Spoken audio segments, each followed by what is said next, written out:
Dragii mei, sunt bucuros să fim din nou împreună la o nouă ediție a emisiunii Unde ești libertate? În cadrul întâlnirii de astăzi, împreună cu un grup de studenți vom aborda câteva aspecte despre relația dintre libertate și rațiune.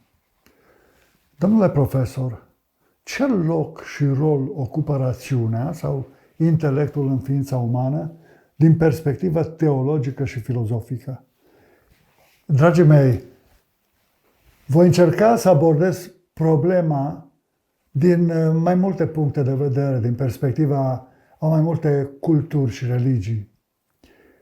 Aș începe cu Yogesh Chandra Chatterjee, un indian care, în cartea sa Filozofia esoterică a Indiei, publicată la editura Porto Franco din Galați în 1991, spunea: apoi știm că există în mentalul nostru un alt factor care reacționează, calculează, compară. E ceea ce numim noi intelect sau mental intelectiv. El corespunde aspectului inferior al principiului numit manas în sanscrită, corespondentul latinescului mens. Și noi îl vom numi, deci, manas inferior, spune Chandra. Dincolo de acest factor, există un altul care nu calculează, care nu cântărește pe pro și contra, care nu discută, nici nu raționează, ci afirmă, spune Chandra. Eu știu că acesta este adevărat, că acesta este fals, nu știu pentru ce, dar am convingerea intimă că este așa. Am încheiat citatul. Acest principiu este rațiunea pură sau conștiința, afirmă autorul mai sus amintit. El constituie individualitatea proprie a omului. În sanscrită, acesta este aspectul superior al lui mens sau manas superior, conchide Chandra. Eu înțeleg, dragii mei, că în concepția hindusă, cel care practică rațiunea pură constituie omul veritabil, care este în plan mental, în comuniune cu cerul, cu divinitatea, prin credință, fapt care îl ajută să distingă adevărul de fals prin convingere lăuntrică, pe baza cunoașterii adevărului divin, nu doar pe baza observațiilor empirice, a cântarului și calculelor făcute cu mintea sa. Cei care se bazează doar pe capacitatea lor intelectuală, refuzând călăuzirea divină, rămân cu rațiunea la nivelul inferior al cunoașterii empirice, bazată doar pe observație, pe capacitatea de percepție a simțurilor trupului. Ca urmare, nu au acces la rațiunea pură, care presupune comuniunea cu divinitatea și accesul la adevărul revelat prin credință.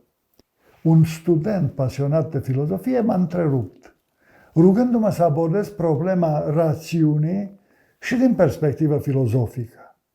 M-am bucurat să fac acest demers pentru a oferi și o altă alternativă de abordare a relațiilor dintre rațiune și libertatea individului. Dar având în vedere multitudinea abordărilor filozofice despre rațiune, într-o dezbatere de câteva minute vom puncta doar câteva aspecte care mi se par relevante. În cartea sa despre suflet, filozoful grec Aristotel vorbește de rațiunea practică, aflată în contact permanent cu lumea simțurilor, cu realitatea materială, care propune decizii spre confirmare intelectului superior, conștiinței și voinței. Aristotel îi spune rațiunii practice și rațiune primară, având în vedere faptul că aceasta reprezintă nivelul inferior al gândirii noastre. Iar la acest nivel, se iau de foarte multe ori decizii care generează un comportament degradant pentru ființa umană. Rațiunea practică sau primară, alimentată de poftele trupului de carne, prin simțuri și procesele psihice senzoriale rău gestionate, poate zămisli gânduri perverse care se înmulțesc și bombardează în permanență rațiunea superioară, încercând să pervertească toată ființa umană, să o îndepărteze de adevăr, de valori morale autentice. Spiritul ignorant acționează prin rațiunea practică. De aceea e foarte ușor de manipulat și nu folosește rațiunea superioară pentru luarea deciziilor. Filozoful Aristotel pledează pentru un raport de armonie lăuntrică prin temperarea extremelor. Pornind de la afirmația lui Aristotel, cred că e o chestiune de responsabilitate individuală să lăsăm procesele senzoriale să evolueze ca o stare de normalitate a vieții, dar printr-un spirit puternic ancorat în valorile morale divine, să le gestionăm cu înțelepciune, ținând manifestările extreme ale acestora sub control. Este regretabil că mulți indivizi sunt ignoranți, coboară standardele de analiză și de decizie ale sinelui lor la nivelele care îi dezonorează și îi compromit în relația cu realitatea în care trăiesc. Aceasta pentru că sunt lipsiți de înțelepciune și autocontrol, imaturi din perspectivă spirituală, morală și socială, procesând informațiile despre realitate doar la nivelul rațiunii practice, devenind robi ai viciilor, plini de viclenie, ipocriți, purtători de mască, ascunși în spatele unor aparențe care le convin. Am să mă opresc câteva momente asupra iluminismului francez. Iluminismul francez a eliminat din ecuația cunoașterii credința, promovând rațiunea ca singura candelă ce poate lumina calea omului spre desăvârșire. Iluminiștii și apoi materialiștii n-au înțeles că rațiunea omului este limitată, că nu poate acționa pentru lărgirea orizontului de cunoaștere fără credință. Credința este singura cale pe care omul poate păși în realitatea spirituală, poate să treacă din emanent în transcendent, din trecător în etern.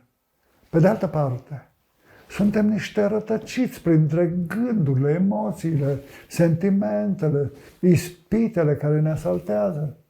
Suntem pierduți într-un labirint din care doar rațiunea pe care o susțin iluminiștii nu este capabilă să ne elibereze, pentru că răceala ce emană din luciditatea ei nu poate face corp comun cu balsamul vindecător al dragostei slujitoare pe care o primește omul de la Dumnezeu prin har și credință, prin umblarea cu Hristos, sub călăuzirea Duhului Sfânt. Domnule profesor, am observat că Biblia percepe omul firesc, care nu este un credincios practicant, ca pe un rob aflat sub hegemonia poftelor trupului de carne sau rob al firii pământești.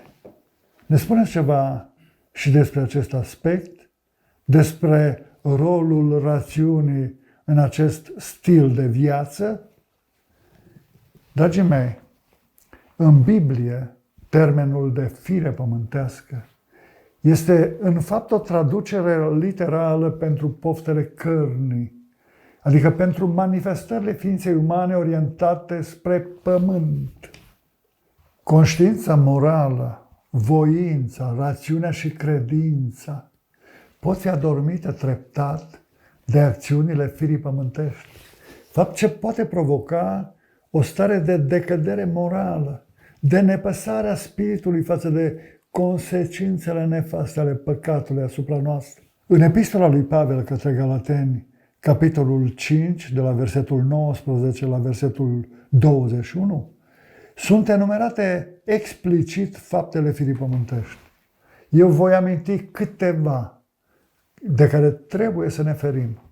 Imoralitatea, închinarea la idoli, vrăjitoria, vrăjbile, neînțelegerile, certurile, dezbinările, mâniile, invidiile, uciderile, bețiile și îmbuibările. Filozoful grec Platon avea dreptate când considera că sufletul poate alege răul, poate alege să se înjosească, pentru că el se mișcă singur, este liber să ia decizii.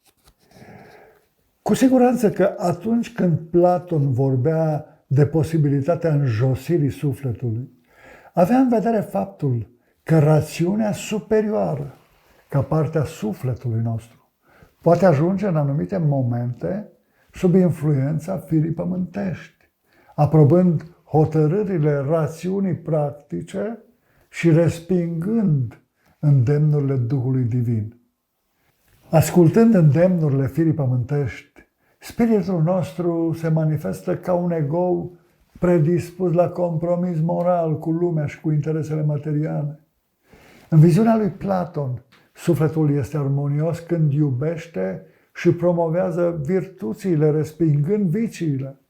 Spiritul, sinele nostru, trebuie să fie cumpătat, să practice virtutea înțelepciunii, să cultive și să încurajeze virtuțile care aduc cinste ființei umane, să respingă cu hotărâre robia viciilor încurajate de către firea pământească. Platon are dreptate când vorbește despre nevoia promovării virtuților, dacă ne gândim la existența unei mari mulțimi de indivizi inteligenți, cu realizări deosebite în diverse domenii, dar care din perspectivă morală sunt compromiși, având nevoie de restaurare și eliberarea spiritului lor de robia vicilor, a păcatelor.